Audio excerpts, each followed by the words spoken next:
Bali ang gagawin natin ngayon mga kabs, tatanggalin na natin itong hanggang dito sa loob para malinis na siya. Ititira ko na lang yung sola na kailangan talaga ng ating mga alaga. Yan, habang tinatanggal natin siya, magbibigay ako sa inyo sa mga gustong mag-alaga ng ganitong isda sa ganitong sistema.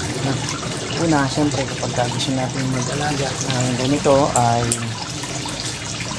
tiyakin natin kung mayroon tayong mapagkukunan ng malinis na tubig.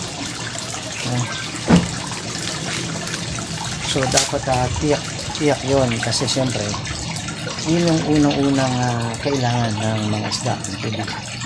Yung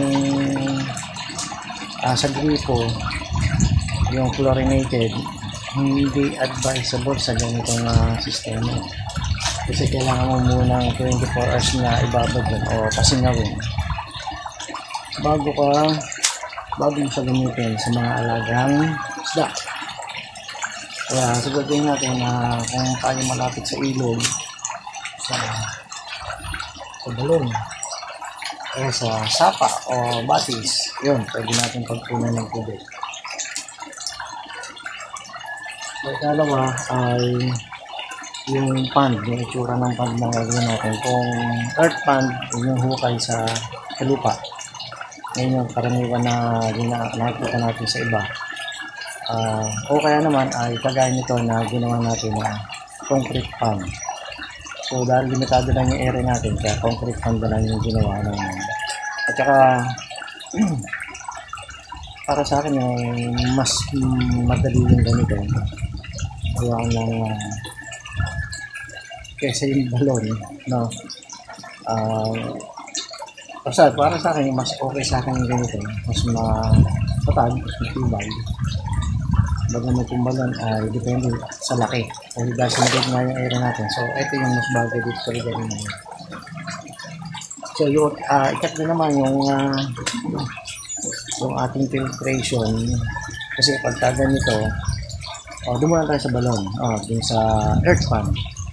Pagka earth pan, so wala ka ng filtration doon. Hindi mo na kailangan ng filter para dun sana kasi may natural filter na yun, may buka. Nga lang, nakikita ko kapag ganyan earth pan, pinapagindi naman ang tubig mo. So hindi siya yung kuwingga na kung ano yung tubig yung nandun na, yun na yun, hindi.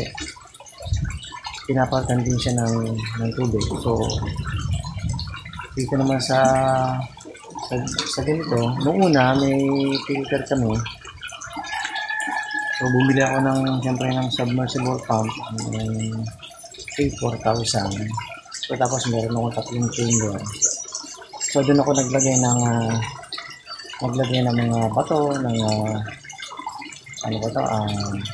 lambat o net. At pagkatapos may uling pa ako nilagay. So umpisa okay naman kung hindi naman okay naman siya. Nga lang kapag hindi lang naman ito ang ginagawa mo at meron ka pang ibang pinagkakaabalahan, matrabaho. Kaya ang ginawa namin ay tuloy-tuloy lang yung tubig, flow through.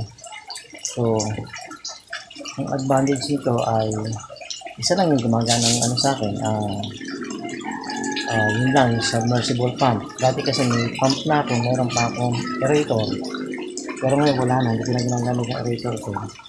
So, ito na lang yung submersible pump. So, tuloy-tuloy na yung tubig. At ang pinagkukunan natin ay yung balon. Pagkatapos, tumatapo na tubig from pond, pumupunta naman siya sa isa pang balon. So, 2 balon ang pinagawa ko. Yung pagitan ng dalawang balon na yun ay nasa 5 metro. So, medyo malayo-layo na yun. Kaya, yun.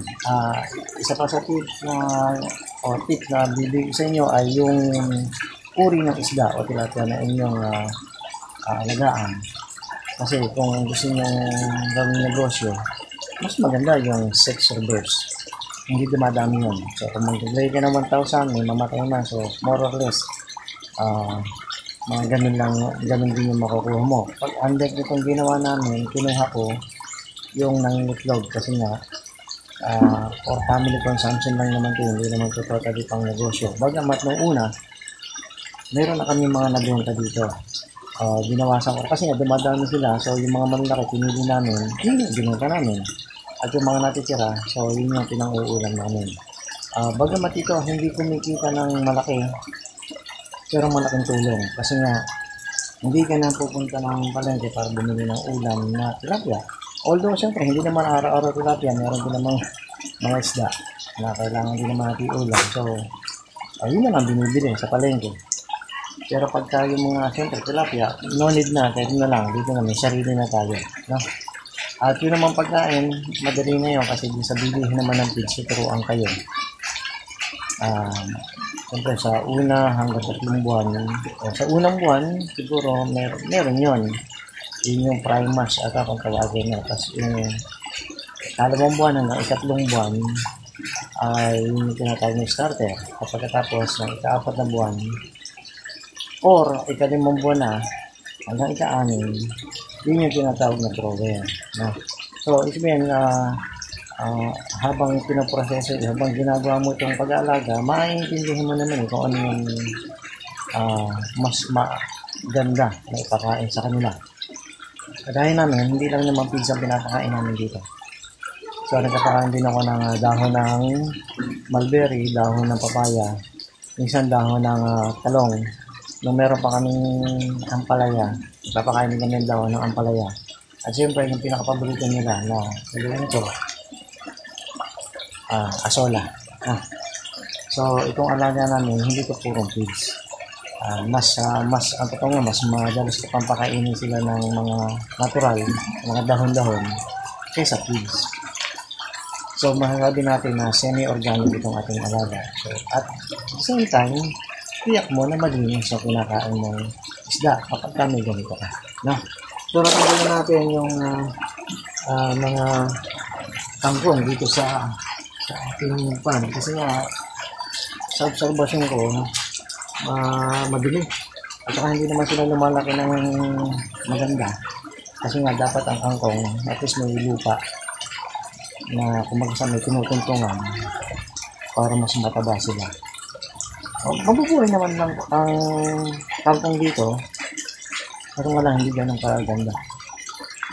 Kung nag-aari mo at wala ka naman lupa ng pag-aanuhan, okay lang, hindi maglagay ka dito. Pero ako, ayoko na. Dito na lang. Meron kami ditong, papakita ko sa inyo. Kaya, yan. Ito yung kangkong namin. Ito yung kangkong namin. Yan, matataba. So, sa daluyan sila ng tubig. Yan, papuntang isang balon. So, ito yung tinanggal nating kangkong. So, medium, pero tatanim natin to, hindi naman natin to itatapon. No? So, ayan, ito na yung tsura niya ngayon. So, sa ngayon, siyempre, ito pa lang yung, natirang asola. Ayan. May mga dumi. Kaya mga nakarampang bagyo. So, okay lang naman.